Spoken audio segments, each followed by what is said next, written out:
Okay, so that was pretty good. Crockett, did I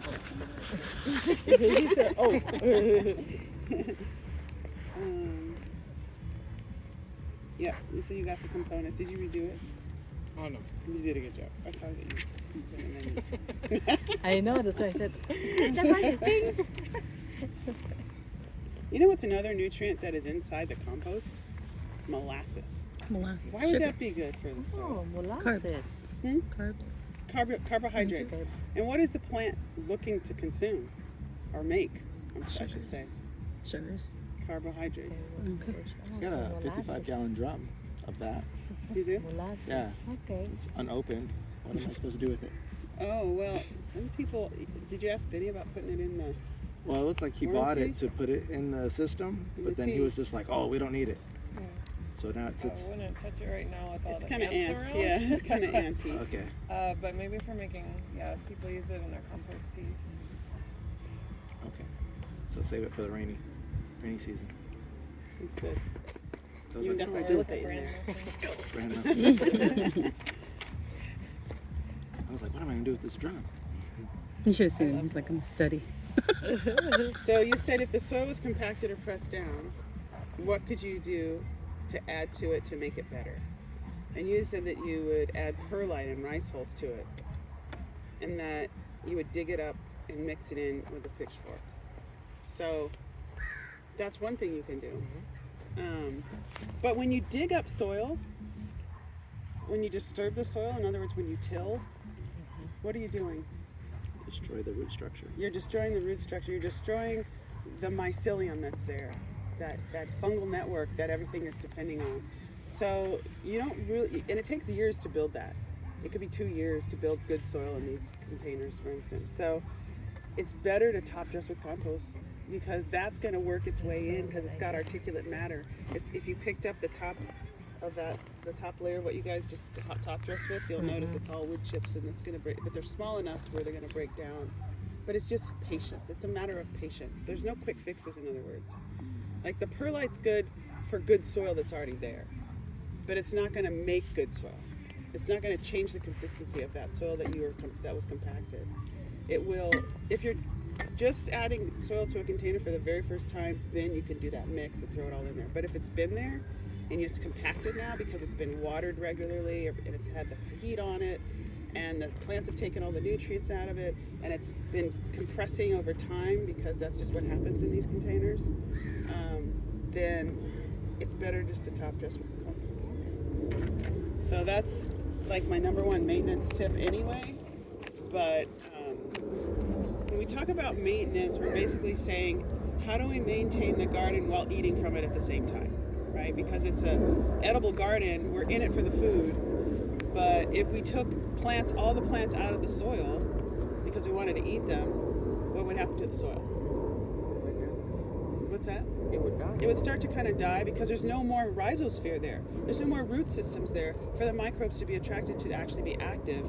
And it's active microbial, it's microbial activity that renders your soil alive. If you don't have that anymore, then you're pretty much having to start from scratch. So with a raised bed garden, we try not to completely take everything out of the garden unless it's the end of a season.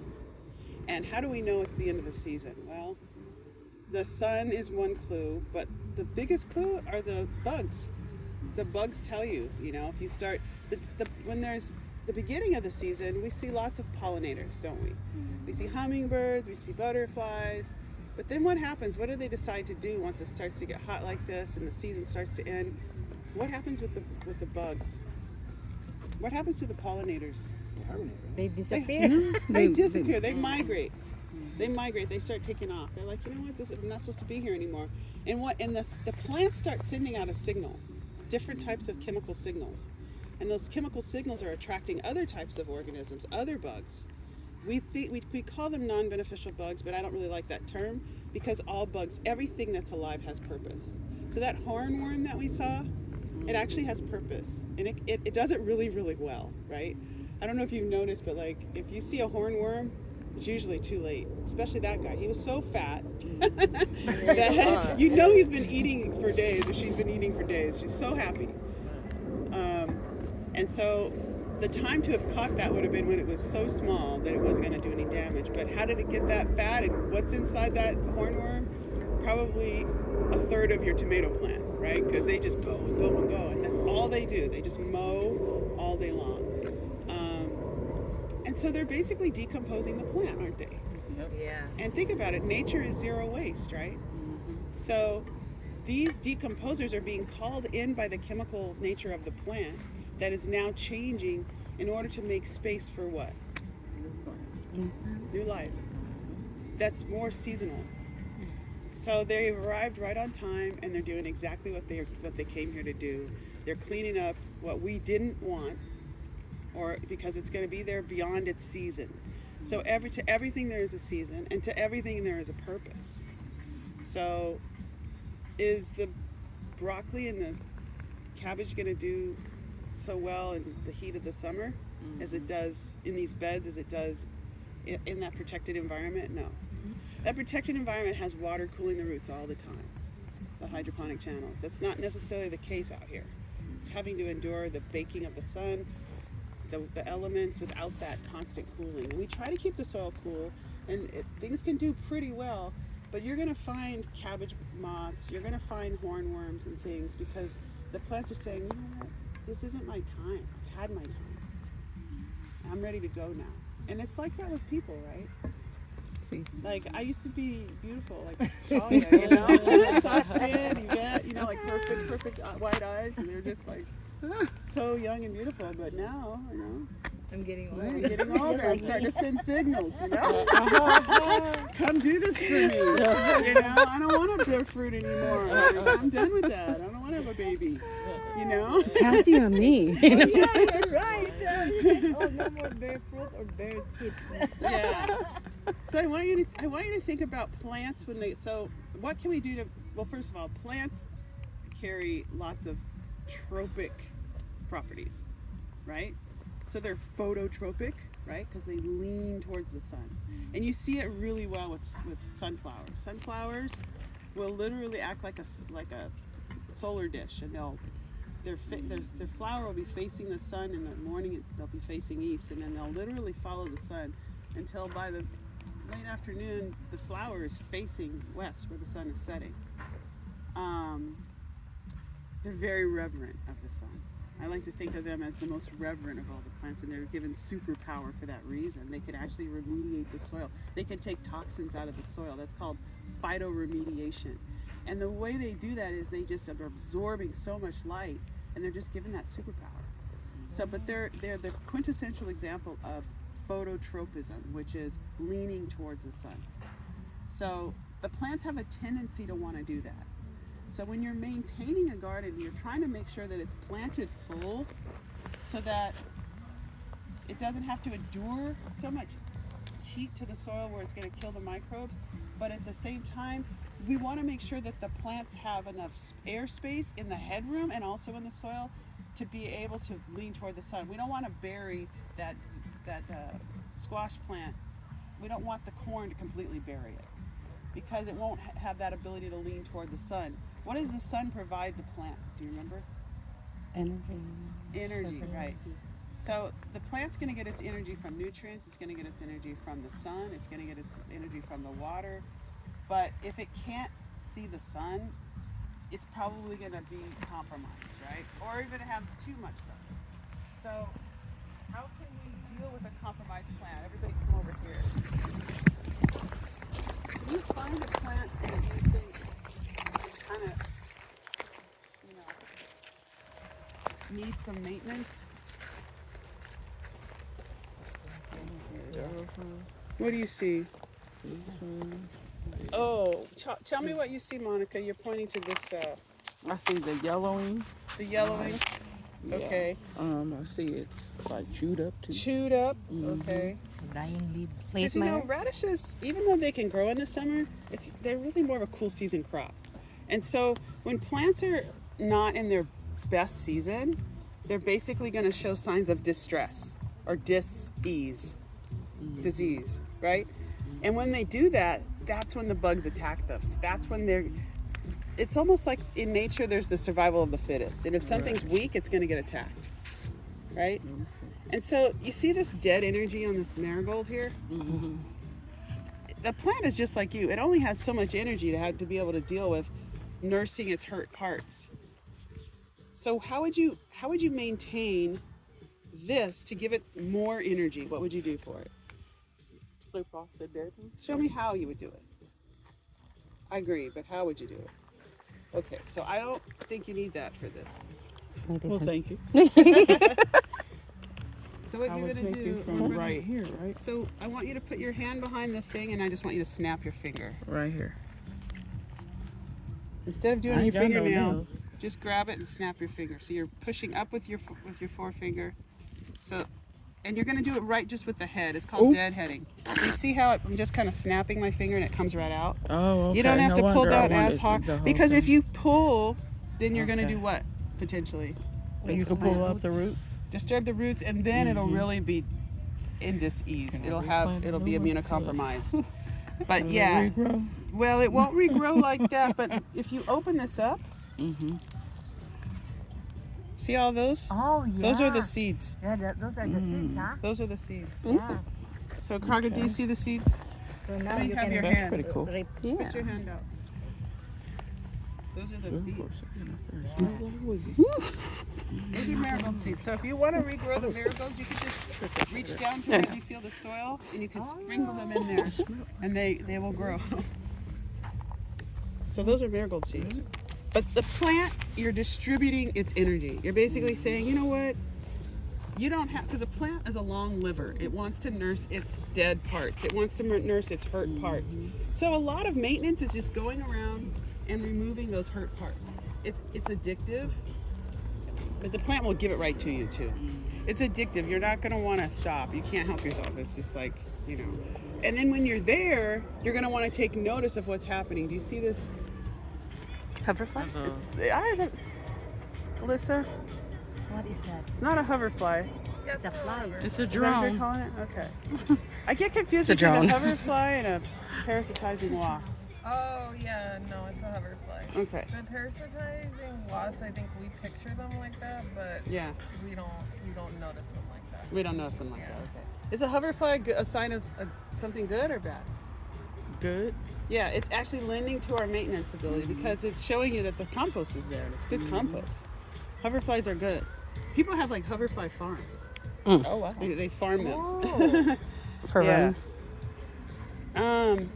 So when you're maintaining a garden, you're basically trying to prolong the life of the organisms that are existing in the soil. You're trying to build soil all the time so that the plants that are growing from it are as healthy as the soil is. And that those plants that are there are actually in their right season. So everything in this box right now is in its right season, but the season is ending and it's getting hotter. They've been there a while. In this case, they haven't. But typically, if you plant a warm season crop, you're planting it around April. And everything has to endure for that length of time. And it can't just endure off of the soil that you installed in April or the way that you have to continue to add to the soil. The best way to maintain your garden is to continue to add compost to your soil once the plants, the heavy feeder plants, have taken the nutrients from it. There are certain plants that you can plant to maintain good soil that brings nitrogen to the soil, and that's what the beans are doing. Well, you also know like when to, I'll say, put more nutrients, say for the smaller plants and stuff because of the bigger ones. Is it based on because they start looking like this, or you just know because these are getting Yeah, bigger well- that it's just sucking up? Last week we added Fish emulsion? Fish emulsion. Uh-huh. So that's the one that I. And how did it do? It kicked off these guys, Right. these corn heavy What did feeders, it real do for fast. them? It provided nutrients Add to make more more nutrients? green, more architecture to it. Right. So what happened was when you put the fish emulsion in, it was a 5-1-1. 5 being nitrogen, so it was higher in nitrogen, which is basically a leafing and greening producing nutrient. Nutrients. And when you were able to give it it promoted bigger leaves, and the bigger leaves act like a bigger solar panel, and so then that brought more. It was phototropic; it leaned toward the sun, and then it was photosynthetic because it drew that sun into its leaf structure and created carbohydrates in the soil to make more plant material, stronger architecture. So it's not like the nitrogen just added green leaves. It added the plant's ability to then create its own structure. And really, if done well, all of these plants are giving to each other. That's why we plant full, because if we plant full, we have to do less to maintain it. All of these different diversity of plants are going to bring diversity of microbes, which will feed everything. And once these things get fed, you'll start to see things get taller and create shade, where then you can succession plant like lettuces and things in a Okay, season that cool. you might not be able to, because now you have shade. You didn't before. So you're basically just trying to progress the family forward. You're building up the family, you know, and allowing for other organisms to come in or be invited, and you're also creating a habitat. This is really the best way to see maintenance. Is not what can I give it? Can I pour in something that I got from the ocean, or can I, spray it with something? It's really about creating diversity in the bed of both the nutrients in the soil and the plant material above it to allow this whole family to feed each other. Like in certain African cultures, I like to talk about how if someone in the tribe is not doing its best, or trying its hardest, maybe they did something wrong, the punishment to that tribesman or tribeswoman is to put them in the middle of a circle and remind that tribesperson who they are to the tribe. Oh, I was gonna say exile. That's what we do here. But Okay, without that person, without that player, without that contributing member of the family doesn't work as well. And so that's how we want you to see. This is a Three Sisters situation, and it's built for maintenance. It's built for self-maintenance, really is what it is. The squash that we typically plant is not a zucchini. It's usually the kind that wanders through and cools the soil. Oh. But, it's okay because we wanted a zucchini here. Yeah. Do like a pumpkin, but it was kind of late in the season Yeah. for that type of squash, so we cheated with Yeah. zucchini and cucumber. Yeah. We have some pumpkin seeds. Yeah, it's not the right It's a little season late. for 'em, yeah. So when you plant things in the wrong season in your garden, you're basically attracting decomposers. And you don't want to attract infestations of decomposers to your garden. That's why you want to plant seasonally. So my daughter is creating that password protected site like today on our website it's going to be called The Ranch. And you guys are going to get the password for it. I think the password's going to be good. Once it's created, I'll send a link in Living Good. And then in there, we'll have like our seasonal tip sheet. Where it's a seasonal harvesting tip sheet. So it'll have all the varieties that you grow in the warm season, all the varieties that you grow in the cool season. It'll also have PDFs from the trainings that we've done. And then I'm going to have Talia start to kind of go through the videos and try to create little, education pieces from all the videos that she's been taking while we've been teaching the classes. Okay. But I personally, when it comes to maintenance, I don't do much besides feed it fish emulsion in the beginning and top dress with compost. I could come out here and talk to you about, everything else that could langbonite and this and that, but I don't really get into doing a whole lot more feeding except for in the winter. I do some foliar feeding where we spray the actual plants with the worm tea. I believe in that for the beginning of a season in the warm season when it's nice and cool still.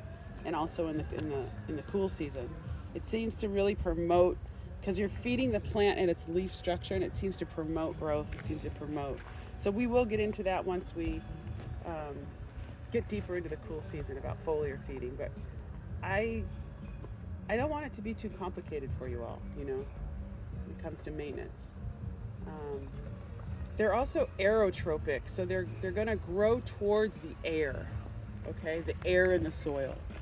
Plants are phototropic, where they're going to go towards the sun. They're going to send their roots towards the water. That's called hydrotropic.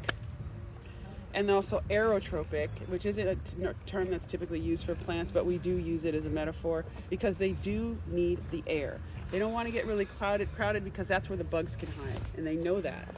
And so if you have a really crowded, like when the tomatoes were really crowded, is that were the tomatoes really crowded? Yeah, there's just a ton of them in there, so we started pruning them. Yeah, like let's go over to the tomato, the one that's not the one that you pruned and taken care of, but let's go to one that's kind of. These are the ones that we pruned the least in this. Oh, corner okay. over here. Okay. Believe it or not. That's how full they were. We've actually pruned some so far.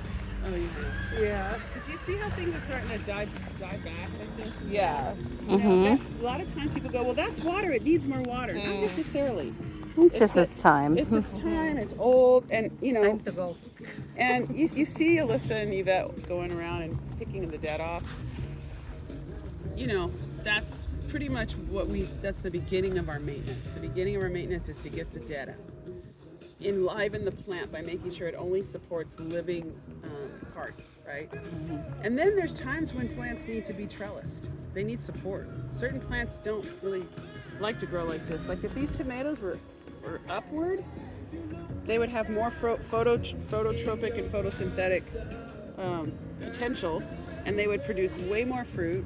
You don't even need this many green leaves. The more leaves you have, the less fruit sometimes. Tomatoes can just grow with a single leader, meaning like one stem and all those tomatoes coming off of it. It's even better. But the proper supports provide for that. Without trellising properly, you're just going to end up with less, right? Because they're big green plants relative to the amount of fruit that's on them, right? I mean, these have a little bit more fruit, but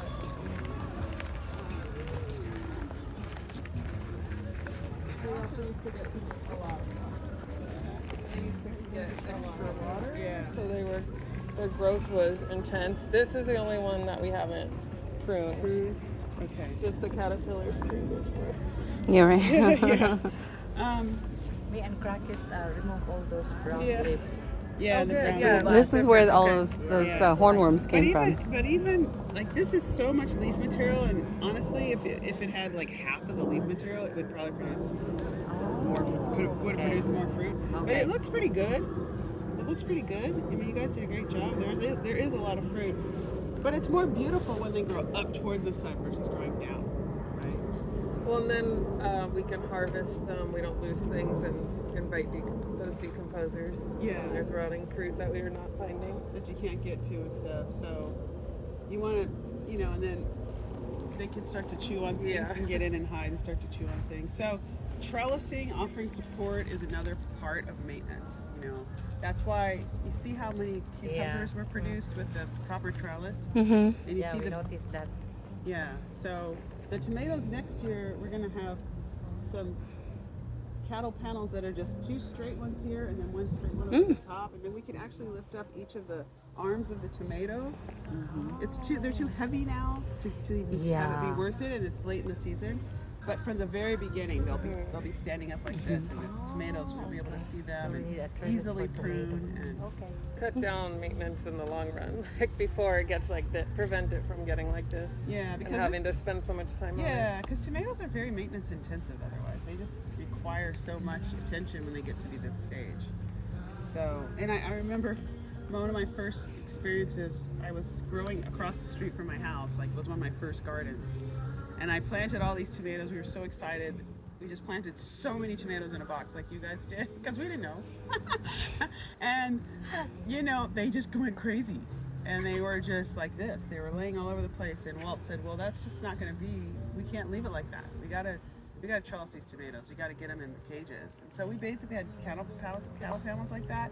We wrapped them like circles, and he told me to get inside the box and pick up all these tomato arms by myself like this and do that, and then I was gonna slip out the back, you know, put them up on the thing and slip out the back, and I was all cut up and everything, and I could hear them cracking around me, and I was like, that was so pointless. I just killed all the tomatoes, and I'm all scratched up, but I don't care about that. I just frustrated that we're not gonna have the tomatoes we planted. He said, no, just tell them you're sorry. So the whole time I was in there, I was like, I'm sorry. I was like, I'm sorry mantra. And about 3 days later, I went across the street and I looked, and the tomatoes were all like, they righted themselves and they were strong, just like these are. See how they're just reaching up to the sun? You see how happy they are to reach up to the sun? This is what they want to be. They want to be reaching up like that. That's their tendency. So we're basically just trying to support the plant to do the things that it tends to want to do. And isn't it it's satisfying to take the brown leaves off, right? It's not just satisfying to take the fruit. And then the And then you get okay, And so that. there is a Yeah. little bit of end rot, but Okay, that's so also that the crowding. blossom end rot Yeah. is a lack of calcium in the soil. Or there might be calcium in the soil, but if the soil isn't healthy enough, so that if the nutrient isn't bioavailable for the plant to take it up, then it's sequestered somehow. Then the plant can't take up the calcium. You'll start to see it not be as vibrant green, and you'll see that end rot, that black spot on the bottom. It's called blossom end rot. So again, if your focus is maintaining good soil, good level of soil, because the soil's way so low here. Now, And now it's too late. We can't even maintain it. We haven't trellised it. We can't build the soil. So the fruit that we do get, you know, like this. is going to be compromised. Yeah. So anywhere you look, you can, you think it's ready, and then you look. Yeah, I know. See? Yeah. So it's just, tomatoes are like a weed. People go, I grew tomatoes. It's like the tomatoes grew themselves. But the thing is you really want to be able to provide the soil early on. Like when I plant my tomatoes, Calcium. I'll show you what I do. Let's say we were going to plant a tomato in this box. Where would you plant the tomato if you were going to plant it here with, let's say, onions, lettuce, basil, marigolds? Where would you plant it? Just In the middle, heavy right. It's gonna feeder. get big, right? So, but when I plant my tomato, I draw a huge circle in the box because I know that that's where the tomato is gonna get to be at least that big. I might even the whole box, and I dig a deep hole, like not just wide, but deep. I'll dig a hole that big, this wide, and then I'll put in my calcium, and I'll put in my worm castings. And I'll put in sometimes micronutrients like the volcanic rock dust, so that it has the ability to uptake the calcium. Because that's one of the things that gets depleted versus some of the micronutrients. But then the macronutrients can't really do what they're supposed to do without it. But the plant can't do what we want the plant to do with the macronutrients without those micronutrients. And when I plant a tomato, I plant it very deep. So there's the roots, right? There's the root ball. Let's say it's a soil, like we had the little seedling. But then all along the tomato, there's these little hairs on the stem. You can look at them. You can come over here and see all the little hairs on the stem of the tomato. See all those little hairs? And you see how those hairs become roots? Come over here and look at how they become roots. See the roots? So if you plant a tomato really deep, and let those hairs get submerged, then you'll end up with a better rooted plant. It'll be stronger. It'll be able to take up nutrients longer. More stable. And if you turn the water off on them once they start to fruit, that's called growing hard, and it'll force the plant to seek nutrients and actually be more hydrotropic and grow out to try to find that water. To try to find the water. And when they do that, they're maybe picking up that calcium. They may be picking up those micronutrients. Because if you spoil a plant and you water it and it doesn't have to move, then it doesn't have the energy you're not giving it incentive to seek nutrients. So you don't want to always water it all the time the same way on a tomato. It's called growing hard. Yeah. It looks like you got most of the hornworms because you have a lot of leaves, right? How many did you find? 7? Only Found 6 7. that day, and then they kept finding them. Yeah. Last Friday when we were And cleaning. They were hornwort hunters. At least 7. Big Really? ones. You know when's the best time to find them is when it's dark, because they somehow glow? just show up. Yeah, they kind of. It's hard. They're really well camouflaged in the day. It was strange. We were finding them all in the heat of the day because, normally Yeah. I'm looking in the shade during cooler hours. Uh-huh. And they were out here in the hot sun, like the Oh. hottest days when we were finding them all. It was so weird. And if you see a plant curling up, see these leaves how they're reducing their surface area?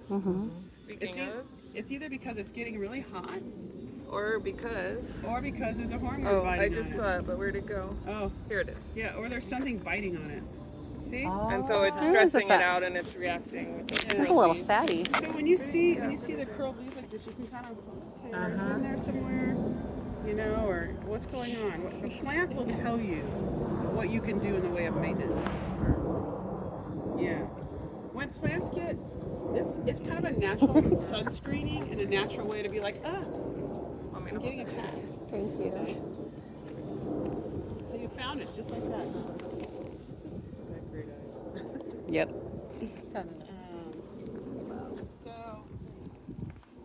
So you know, if you see something like, you know, remember how we said 80% of what we do is observation? Mm-hmm. So you know, get to know your plant, see what it looks like each day, and all of a sudden, if you start seeing this, you can ask the question, what's going on? What's attacking this? Or if you see something like this, you see this? Bolting. Yeah. Yeah, it's flowers. bolting. It's giving its leaves. You know it's hot. You know the stuff is suffering in the heat. So the tomato's dealing with it too. So its family members will be tattletales. It'll tell you if the tomato doesn't show you itself. Sometimes the family members near it will tell you, because they'll look distressed or they'll start to show signs of weakening roots or something. If there's a soil-borne something going on in the soil. Anyway, as long as you guys all saw these roots, I wanted you to see those roots. And the best way to deal with like a caterpillar infestation is to pick them off. So what you've been doing, you know, that's what I would do. So funny because you see how it's like, it's been eaten all the way down here. And here's another one. This one, see how it's been eaten all the way down here? You must have already pulled this one. It's a lot of it's probably from last week. Yeah, they were big and there was a lot. You see that? You know they're there. And then you look for the black poop.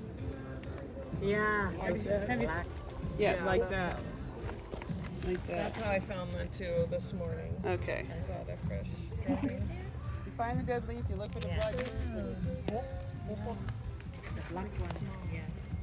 And you know, this thing has so many leaves, I wouldn't have a problem clipping the leaf, but you don't always have to do it. You can pull them off. Not a lot of people like to touch them because they're super muscly. Yeah, they're strong. They're very, I very usually strong. just take the leaf. I know. Well, you I'm have not plenty gonna of fight leaves. you. Yeah. And the thing is, the plant, here's another thing about maintenance, like the plant, if you have all these green leaves, it has to send energy and feed. It's not going to have as much fruit. You could have twice as much fruit, even though there's a ton here. You could have twice as much fruit if you're willing to take a lot of the leaves off. But the thing is, you know, I have a corporate garden as well that's supposed to be beautiful all the time. So they don't want me to like take all the green material away because they want it to look good all the time. But the plant would have to work less to produce. Yeah, produce. And then when your plant's on the ground like this, it's gonna be more likely to pick up disease. So I always prune around. Pruning is a way to direct the energy. So it's like, okay, you don't have to worry about this much of the plant material anymore. You just have to feed the rest of it. So I would prune everything that's laying down on the ground. I would prune it up to where it's not. Like I would prune that off. The tomato wants to produce at the end. The flowers always end up at the end, but it will keep going. So I would prune it here. But yeah, there's a lot of, just to alleviate the stress on the plant already, to feed so much of on what obviously isn't enough nutrients in the soil because we're having the end rot problem. So yeah. You know. So what did you sacrifice? You sacrificed this and you sacrificed this fruit, but you still have a lot of fruit. Yeah. Well, we'll do it later. See, because when you just pick things up like that and you're not really being careful, this whole thing just broke, and it could have been this because that's the heaviest part. So you want to be careful when you're picking things up because this can happen, and then that can vector disease when something gets ripped like that. So you want to have your hands free, and you want to respect the plant, just like you don't want someone to, you know, Walk be rough into your with house you. and knock over your Or just be china. rough with you, yeah.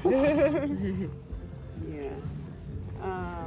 Because it's not tasks that we're doing, we're actually loving the plants. You know, we're trying to transfer our love into them, transfer our care, transfer our intuition.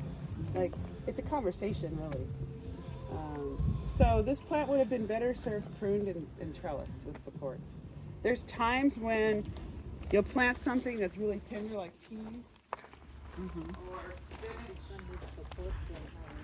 And since we're out here where there's a lot of critters, I mean, these beds are pretty good. I don't think a lot of critters can crawl into them, but sometimes I have to offer this type of support to plants. I have to cover them when I plant them, because if I don't cover them, you know, the raccoons will come around and dig it up, or the rats will get up there and eat it. So there's times when you have to cover. And why is that? Because just like in nature, when things are babies, they're more vulnerable. And so it's like, again, the survival of the fittest. It's going to go after the young one or the compromised one. It's not going to go after the healthy one. So once it gets mature, we can take these cages off, because now it has its own ability to resist the onslaught of some sort of attack.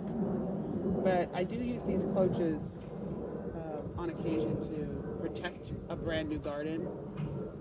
They're not going to go after little sunflowers. They're not going to go after like a squash necessarily, but anything that's tender. This is besides the trellis, this is a good tool. And then tomatoes like to be staked. So where's that one tomato you've all planted that you were hoping to stake, Alyssa? Is it over there? It's in the far bed. Yeah, we just didn't use stakes here, so. Oh, okay. So it would have to wait for like a built-in trellis. Yeah. I need a snack.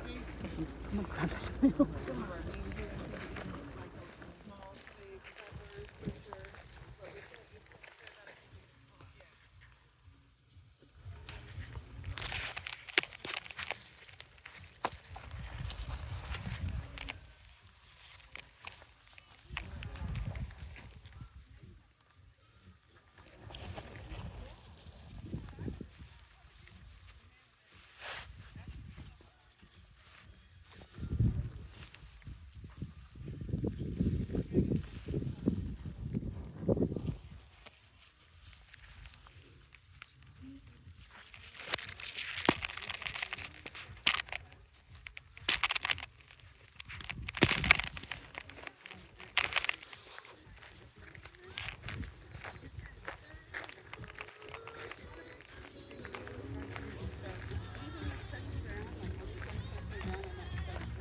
Tomatoes are interesting because they have like a bifurcated situation.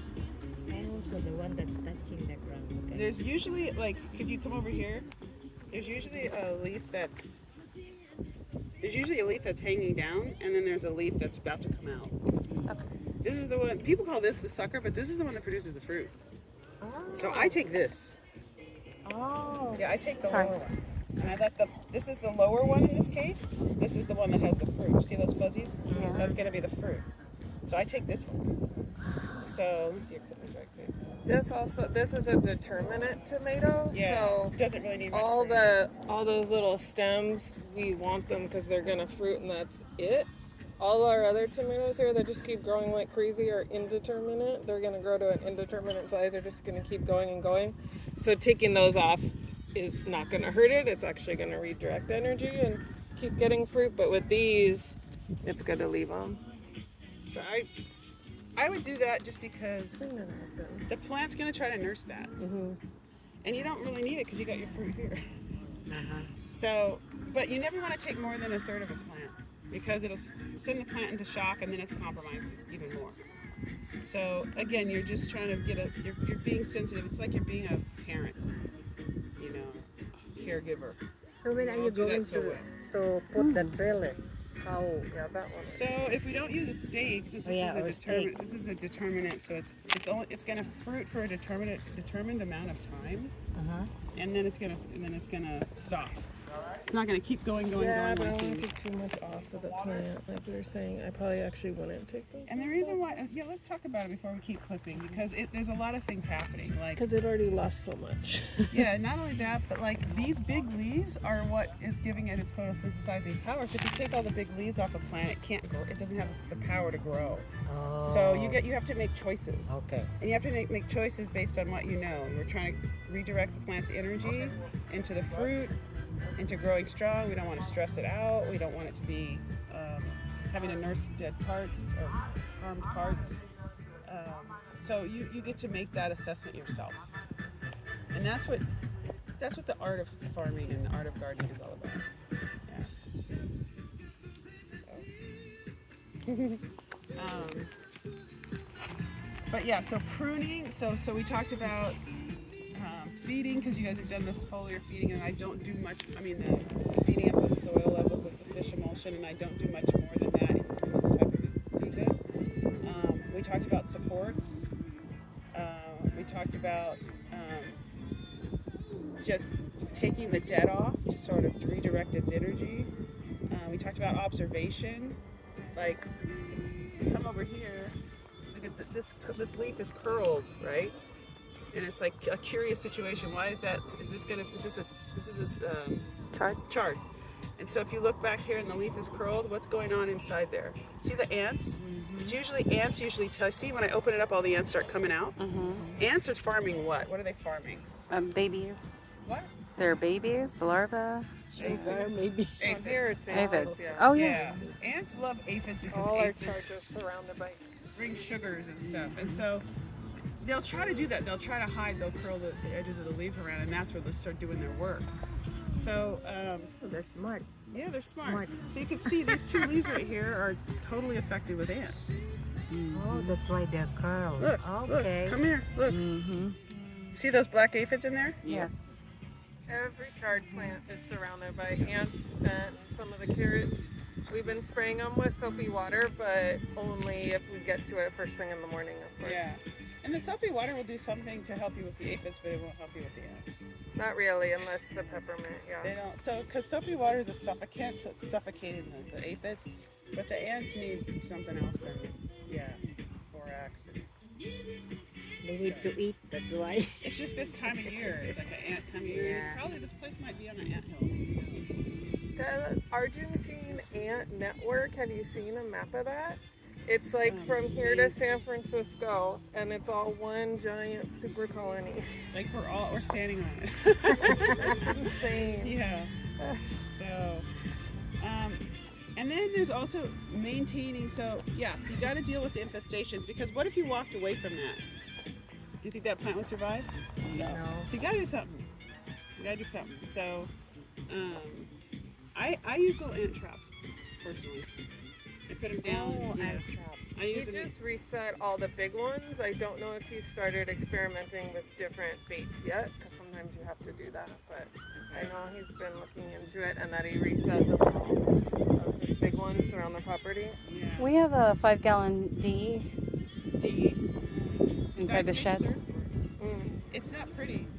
It's not. And you But have how to would we replace apply it? like every day, Yeah. because as soon as it gets Gets wet, wet. it's useless. Yeah. So how do you apply it though? I mean, It's just put it on. Sprinkle it around. Sprinkle it on. Yeah. So I typically like to use the ant traps because I just put them down. I've tried to create my own ant traps. I haven't seen any ant traps though.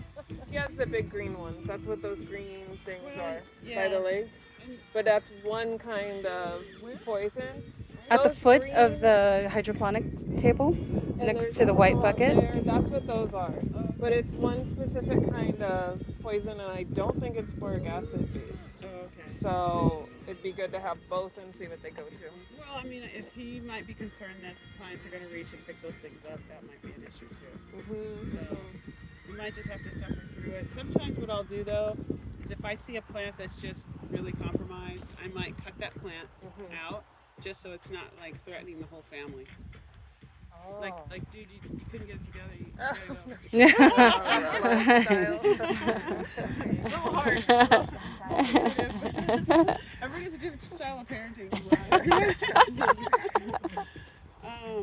But if it were me and I were maintaining this bed, I would just like maybe pull those leaves or really see what's going on. And it's looking like it was just immunocompromised from the nursery.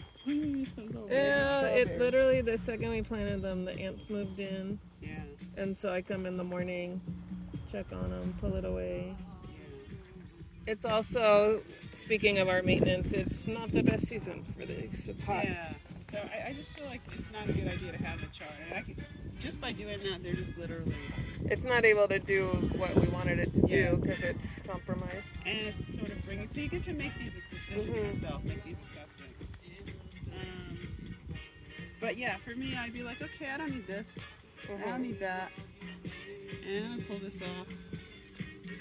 Sorry, Chard, I'm sorry. You know, like that. Yeah. I'm just doing my thing, getting the dead off. I would probably top this off. I would take this basil, and even though it's a sacrifice, I'd prune it down there because right now it's running away. It's called running away. When it's just kind of growing straight up and it's not like bulking out, because I really wanted it to fill this whole space. So I would literally just take this like that, pop it off. And that's going to encourage the plant to grow more this way. And that's maintenance.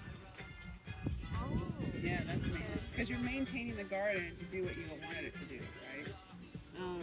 And if I had the opportunity, I would now come in here and I would succession plant. So succession planting is a way to maintain the garden too. Okay, certain things are going to be coming out soon, like maybe those bush beans are only going to last maybe 4 more weeks. Let me get some other things in there now that will make it so that the soil isn't bare when they come out. So succession planting is a way to maintain both the soil mycorrhizal activity, the soil biology, because you're creating a rhizosphere, you're maintaining a robust, healthy rhizosphere by doing that. Does anybody else see something they would do to maintain this? I see some worm miners, leaf miners, Leaf but miners on the tomatoes? on the tomatoes, but because we've cut so much. Put some more compost.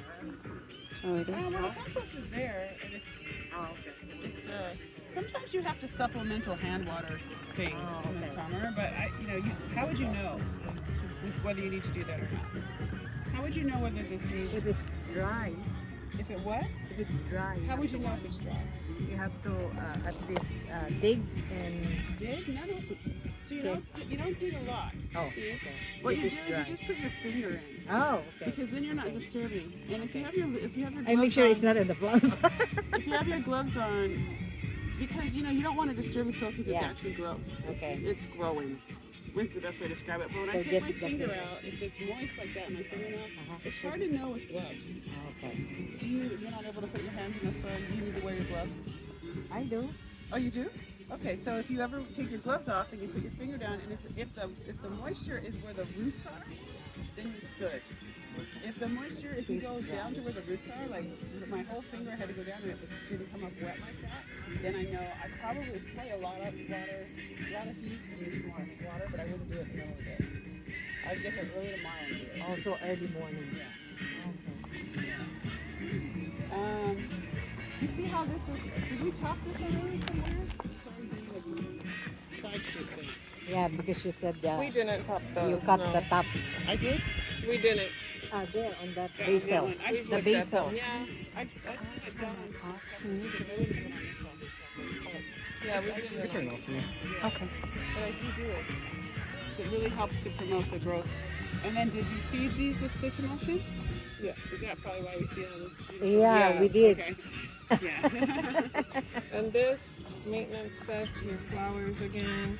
Yeah. you Part guys of wanna try maintenance to dig ahead and try it? sometimes is harvesting. it. So like beans Yeah. and the way we've been harvesting our cucumbers, if you stop harvesting, it's another signal to the plant. Speaking of the dead leaves and reasons for it to want to start to end its life is if you stop harvesting, because then it thinks its job is to just make seeds and it finishes. But if you keep picking it, it'll keep making flowers and will keep getting fruit. So when you see mature fruit, be it on the bean or the cucumber or our squash, we pick them. Yeah, it's called a trigger response. Certain plants, they won't keep producing fruit if you don't harvest them. Oh, And that's what she's saying. Like cucumbers and beans, they'll just say, I won't give you any more then. Yeah, they'll change their focus to seed making. Yeah. Oh. Yeah. And which means they're going out. They're like, you don't want me? Okay. They're like me in a relationship. You don't want me? No. I'm gone. I'm out. Yeah. And that's why I even pick the younger, the smaller ones, because I want to keep it producing. As soon as it starts making bigger fruit, it I have no starts slowing down. nails. Yeah. For salad. Can I eat one? Yes, please. There's a couple of really young ones. I Or you like can the just eat it like that, David. Mm-hmm. Yep. Oh, wow. That one, So good. Yeah, so, and then succession planting, once you get some shade in certain areas, you can it'll keep the soil cool. Because this is dark. So put your hand here, feel. See how the plants feel. Put your hand on the soil and feel. Shirley, put your hand on the soil. I have to remove. Oh.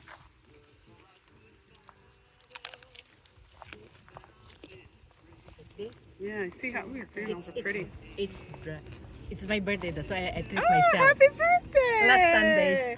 Oh, everybody had a birthday. Yeah. September's full of them. That's why I treat myself. Let me see. Yeah, and you want to be careful when you come out. You don't want to dirty a plant because it's trying to photosynthesize. So again, you want to be mindful. Okay, so You when know- you do it like that, you have to be. Yeah, just you know, and that way you know keep the plants like healthy and happy and clean, just like you would your child. Happy, healthy, clean, well fed, well maintained, giving it your attention. Start pulling radishes to down, you know. The other ones keep growing. Let me just see my notes real They're quick. pretty small, but it's because they're so crowded. Mm. And it's hot.